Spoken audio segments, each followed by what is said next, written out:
me just see if I can figure this out. Okay. All right. Okay. All right. Okay. I'll start our timer. The struggle. Okay, here we go. Did it. Cheers, here we go. All right, I'm Liesl. I'm Jezabelle. And this is Holding Orbit for Writers. We are two writers who live in a tiny little town in Southern Oregon, and we met by chance at the place where my parents live. So, and she was like, oh my gosh, I heard you're a writer. And I'm like, oh my gosh, you're a writer? And instantly decided that I need to turn these off, don't I? Hold on. First timers. There we go. Okay. Don't need that distraction. I was like, we need to have a writers group. If we're two people in a little tiny town, we definitely need to just write together. And she was like, okay. So, and then the very first time we met to write, on the way there, I was like, oh, we should just do a podcast because, two writers, we're going to have interesting conversations, right? And she said yes. She said yes. And I'm like, okay. So we don't even know each other, okay? Don't even know each other. We just decided that we were going to do this because we're both writers and we both live here. So we've actually, we actually have known each other for a couple of months because we started kind of doing this for back in October, but the holidays and stuff. But now you introduced you. You tell about you. I lived here, this small town, my whole life, and then I finally started to move away and get out and, go live my own adult life, and then craziness happened and I came home and I kind of come back to my old hometown and kind of have to restart what I'm doing, reevaluate everything, kind of figure out what's really next for that, that big step in life. And I'm just working, a job that I've been doing for 8 years and I almost feel stuck in it. And then you come along and offer, such a way for me to have one person, but also not just one person, but many people to collaborate, to be inspired with, and to grow with, to evolve, and kind of give ourselves a platform to grow and evolve ourselves. And it's exciting. That's, for me, it's my main goal in this life is to constantly be evolving, constantly growing, learning, and educating myself and others on how to live a better life, on how to be happier, more at peace with myself. And writing is that outlet. It is that complete, wholesome thing that is just for me and nobody can take that away from me. It's that is mine. That is what I can have. And it's not for everybody else. It's even if other people love what I do and love my writing, it's for me. It's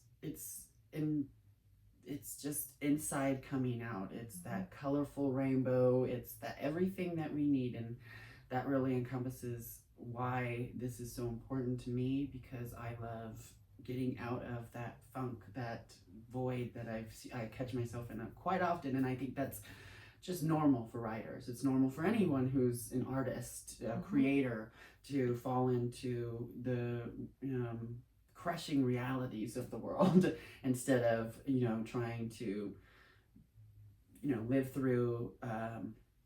live with outlets, to let that out, to let it breathe and let it become something beautiful. We've discussed many times that's what we do. We alchemize energy, we alchemize that pain, and we turn it into something beautiful. And that means we turn our traumatic experiences, our beautiful experiences, our vacations, our road trips, our simple meeting of minds and our friends, and it becomes a story. It becomes that next writing, that next poem that you do. It becomes so much more. And a lot of people don't realize how they impact us and how they really do change everything for us and make it to where us as writers, we watch and we view and we observe, and then other people that are really important to us don't realize that they are our starring roles. There are our muses, our our true people, and and also the places. But it's just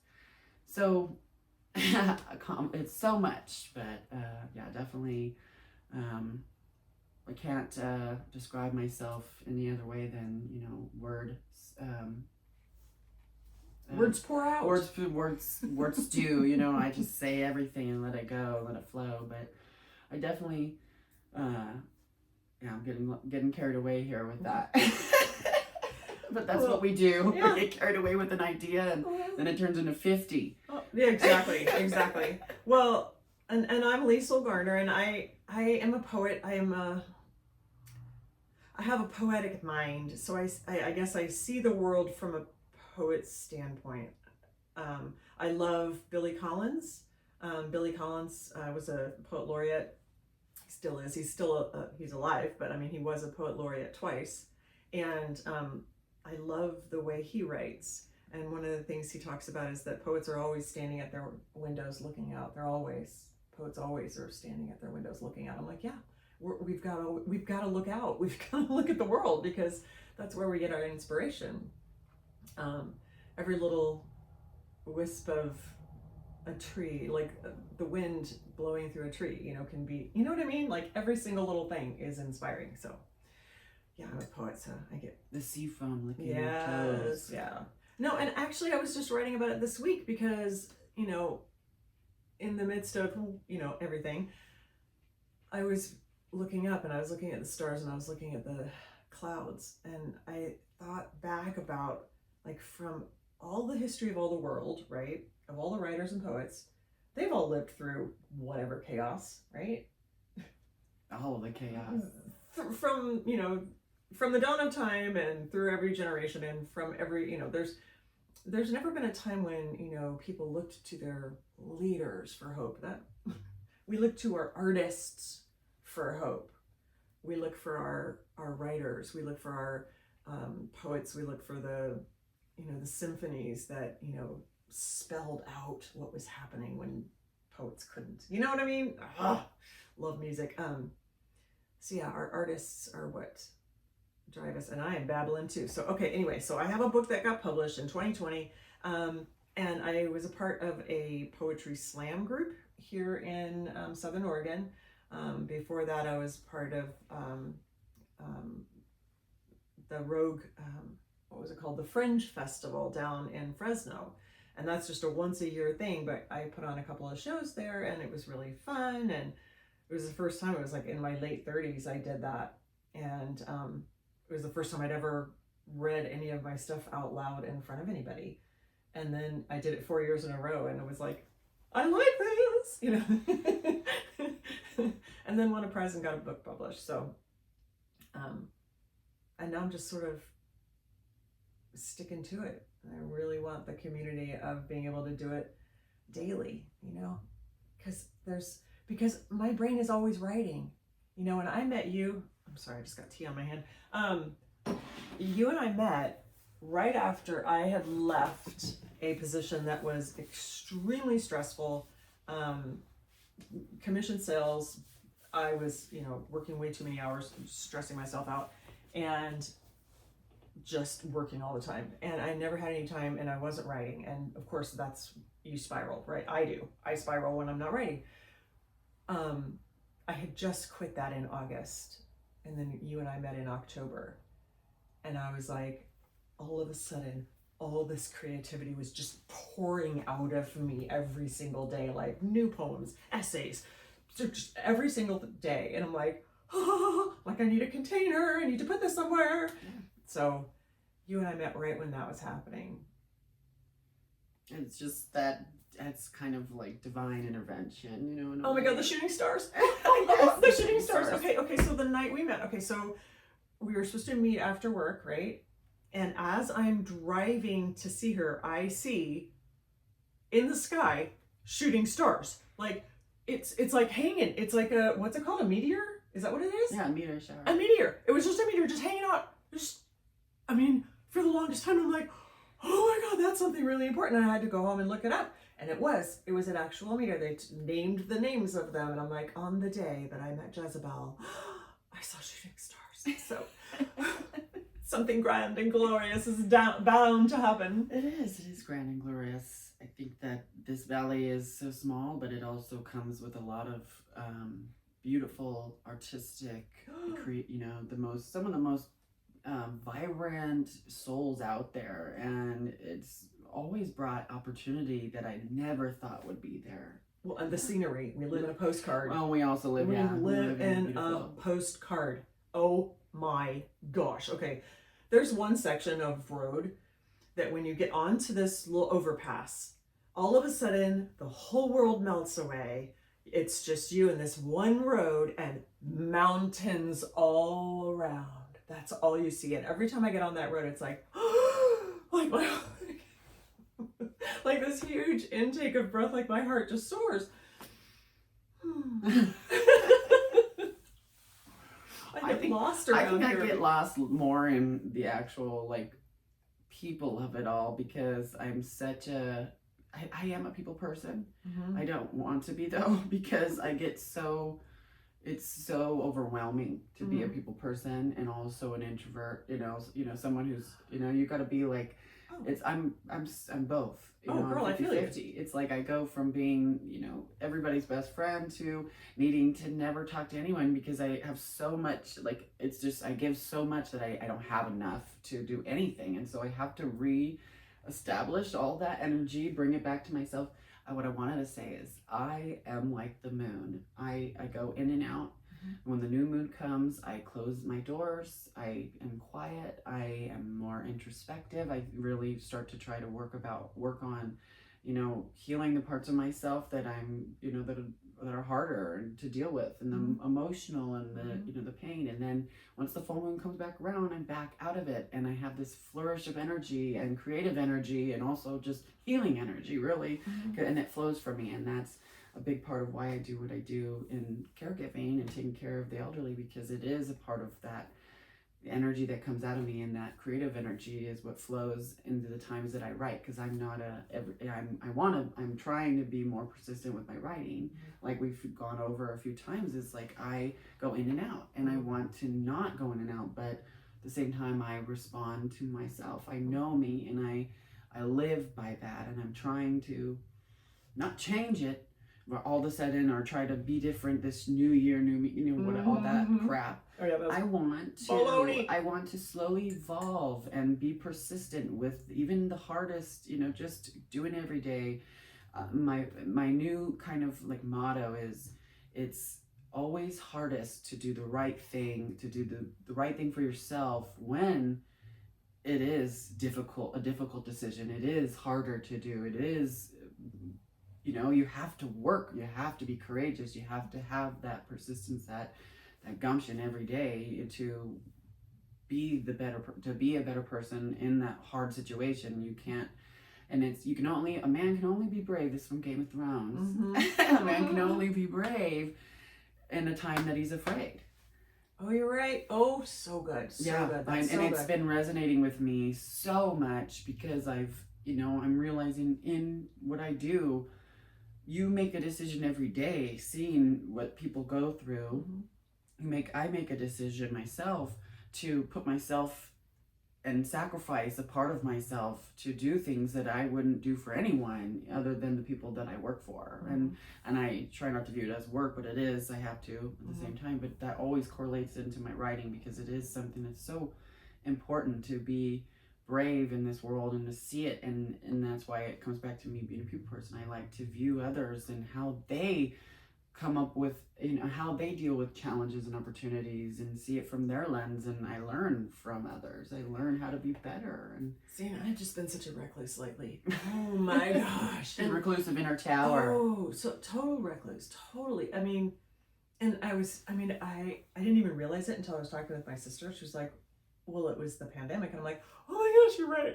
Because before that, we did stuff. And after that, it's like, everybody stayed at home. We got used to being at home all the time. It changed, yeah. We just are here and we don't go anywhere. And I'm in my office and I write, and I could be right here all day.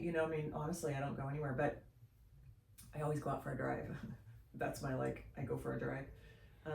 We're getting off topic, but the thing is, one of the things you said, and I do want to kind of come back to, it feels, hear me out.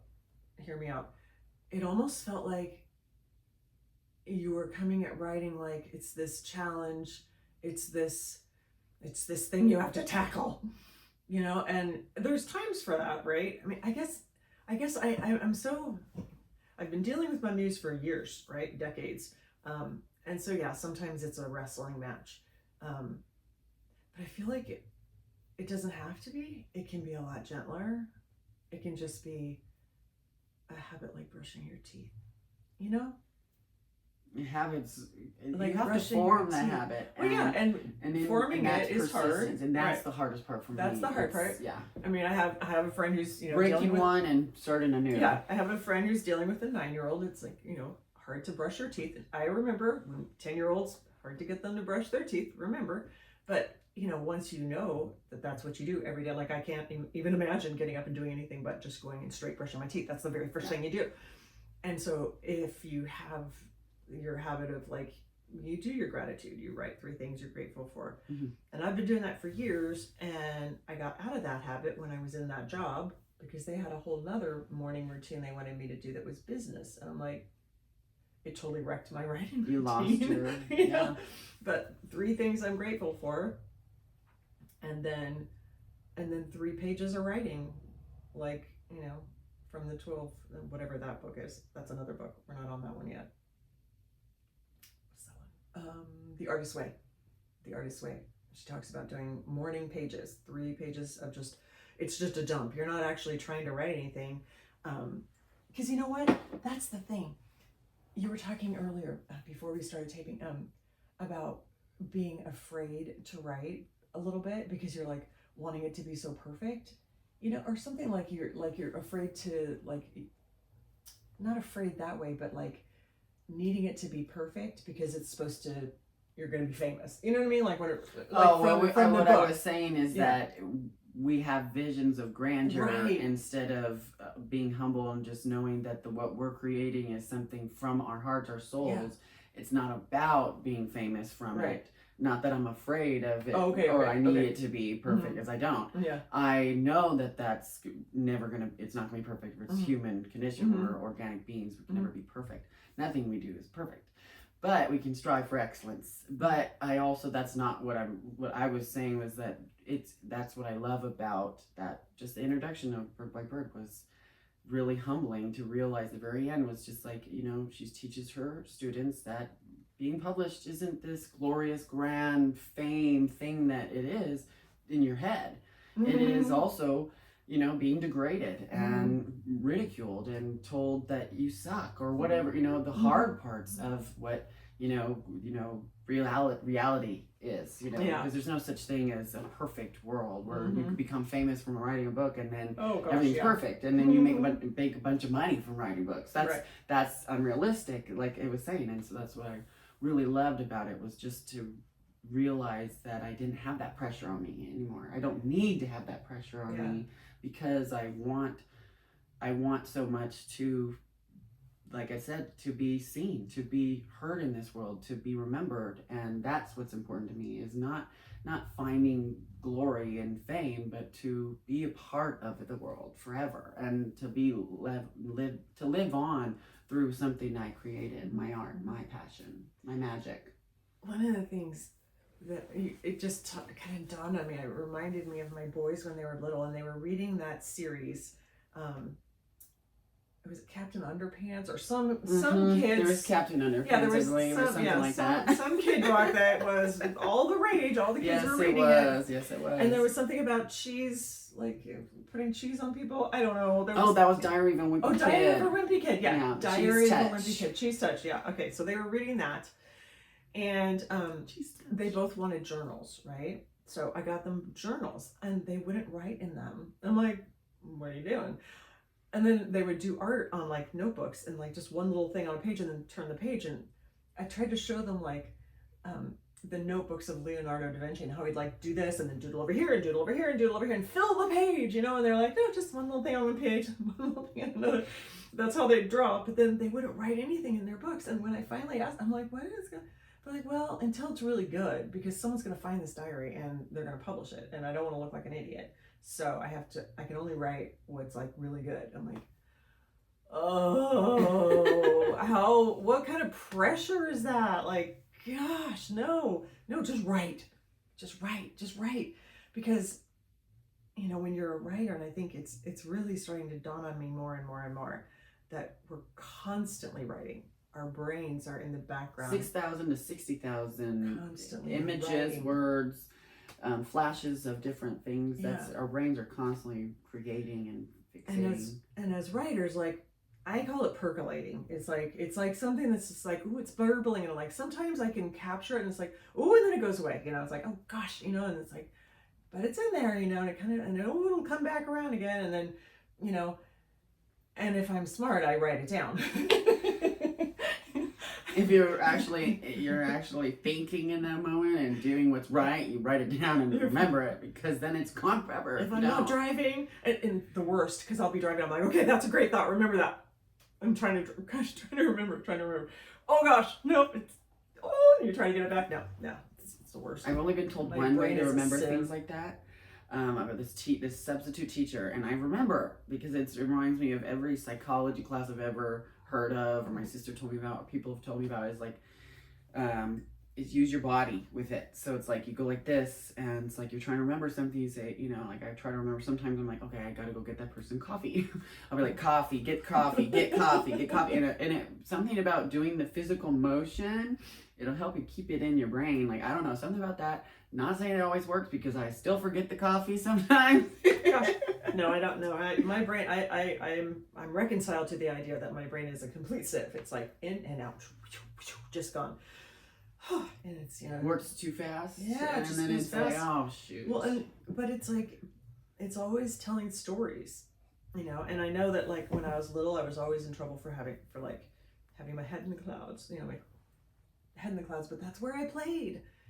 Was with my head in the clouds. It was imagination. The world was so much more beautiful in that way. For in sure. Our heads. Reality sucks. I was a princess for many years, and everybody loved me, and the world would always love me, and the world was always going to see me as that. Mm-hmm. And then one day, my godmom told me, she said, I love you like that, but the rest of the world isn't always going to love you like that. The rest of the world isn't going to see you like that. And so it was hard for me to take. It was hard for me to be knocked out of my fantasy land.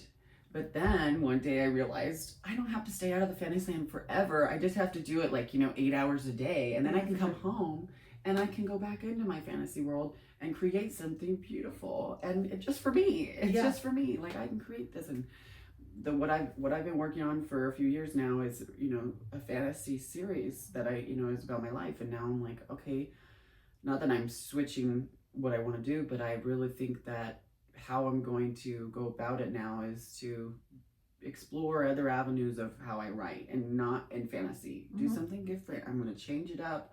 I'm just going to focus on maybe an actual experience and story that I've lived through, and just write that and write a few of those and see how they go together, because I know that my stories usually go on forever, and then they have 4 paragraphs or 4 pages, and then it's and then you have to have the side story. So I'm thinking I should really start just writing what I go through day to day, because it's the fantasy world's just as beautiful and just as crazy as what I go through day to day. And so I think it'll help create that fantasy by really exploring the chaos that I live normally, because I don't mean to. Yeah. It finds me. And then I'm right there watching and taking pictures, not really taking pictures, but mental pictures, and writing things and creating poems and using the words people say, and go, oh, get her. And I love that, because I'm going to use that. And I'm like, oh, that was a good quote. Can I quote you on that? I love that. I love that real life chaos, even though it's not always great, but it's what turns into my beautiful poetry, the things that I'm most proud of. I think that's beautiful, because it's my favorite place in the world. That nursing home is my favorite place in the world. I love being there. I love the people there. I love that my parents were able to get in there. I love that I read there. But the staff are amazing. I love that you're there. But there's a time they are this I don't know how to say this, but they're so precious, and they have lived so much, and I think there's people that just see them as old people, And then there's people like you and me that see them as these rich treasure houses of story. Oh yeah, absolutely. You know, like, oh my gosh, they have so much story, you know? And so, and I think they come alive around people that see them that way. I'm so glad you're there. Oh my gosh, I don't want to give too much about it, but I've had this idea of writing about a facility, you know, created my own, because I know so many different experiences, so as I could create my own, just a fictional one. But I could also, what I want to do is add some kind of like supernatural element to it, like someone who lives forever in a home like that, but like that's a caregiver who can experience that kind of world forever, you know, and that kind of thing, and see it throughout the ages and what that is, and how, you know, really it's kind of just seeing it, how the world has always done what we do today, and seeing it from an old perspective to today, you know. And I want to see that, because it's like I want to really make a point by saying like how things go today is not how it should go, because I believe that it should be more of a, you know, ingrained in our society to take care of our elderly, and it isn't, because of the way we have to take care of ourselves. We can barely take care of the elderly if we're, you know, our family, because we're trying to survive on our own. And so it is so convoluted and terrible, but I also think that I could be someone who says something about it, but in a poetic way. Or you could just bring beauty to it, you know. I mean, there's all different ways you could do it. I mean, I just feel like, I think that's why I got dubbed the mom poet, is because, and it's not like I was writing about like, oh, how cute my kids were. I was writing about the spiritual battle of, absolutely, you know, like not battle, like I'm not battling with my kids, but like the learning that happens through being a parent, the like learning for like who I am. Like I had to learn so much to become a better parent. You're still a kid growing up when they're little kids, you know, you're still learning and changing. Gosh, yeah, it's like, and you never, oh my gosh, you don't ever get to start one single day knowing what you're doing when you're a parent. Not one single day, not one, because every single day they're different. And what worked for one doesn't work for another. And what worked for one day doesn't work for that same one the next day. I mean, if it worked for them in the morning, it's no longer working by the afternoon. You know, like, oh my God, it's always something new. Being a mom alone, or being a parent alone, is such inspiration for creating, you know, any kind of work of art, because you go through everything as a mom. You go through so much. And you love them so much. You love them so much. Oh my gosh. You know, I like, love it, yeah. Oh, so yeah, I wrote a lot about just the beauty of them, like that they are their own poems, like out there in the world, they are poems, too perfect to edit. You know what I mean? Yeah. Like, God. So, you write what we write what we know, and until we're good at writing what we know, it's hard to write other stuff. You know what I mean? I think we try to, like, we jump and we're like, I'm gonna write blah, and it's like, well, write what you know first. And that's what Bird by Bird talks about. It's like, write about your experience on the playground, you know. I mean, I don't know if we're at that chapter yet. I think I put it down.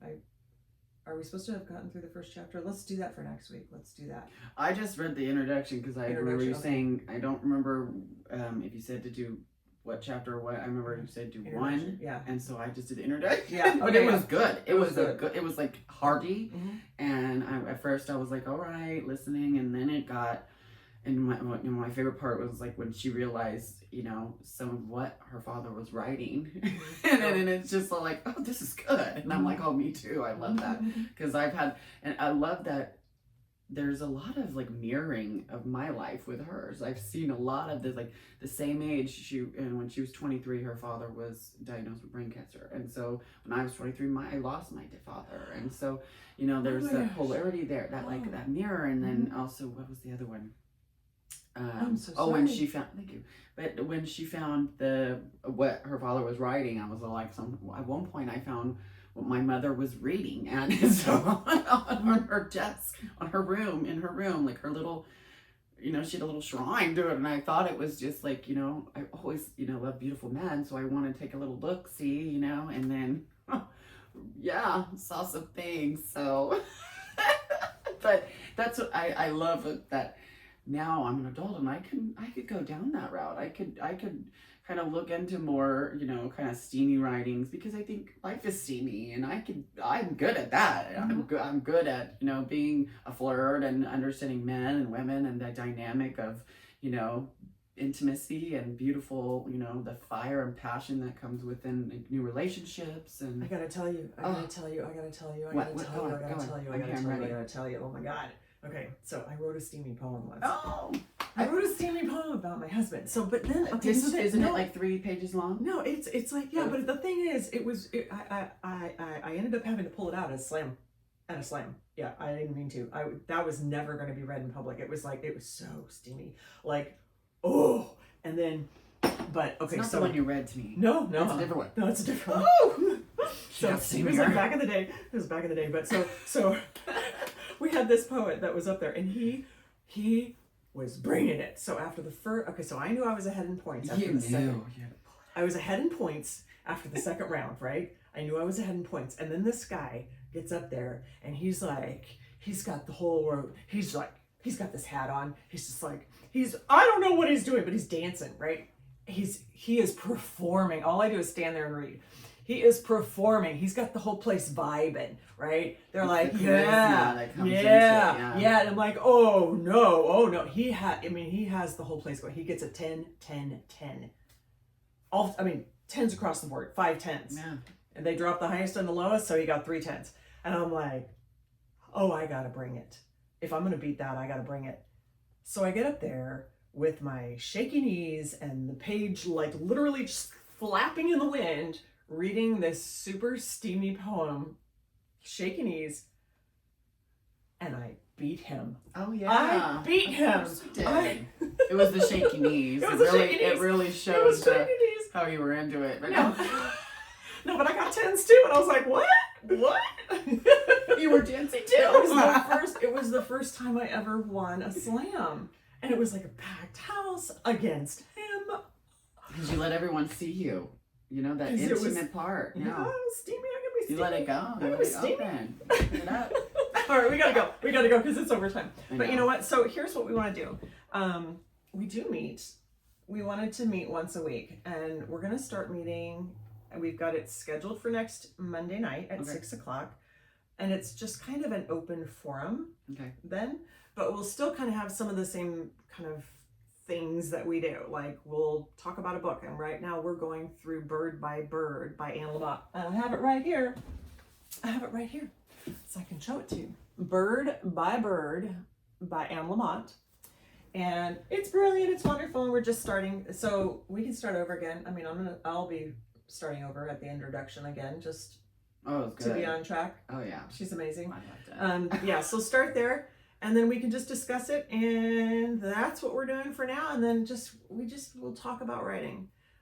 We got kind of carried away with just like kind of like a book random talking today, but hopefully we'll be a little bit more like on track with certain things. But we'll just talk about writing. Okay, is that okay?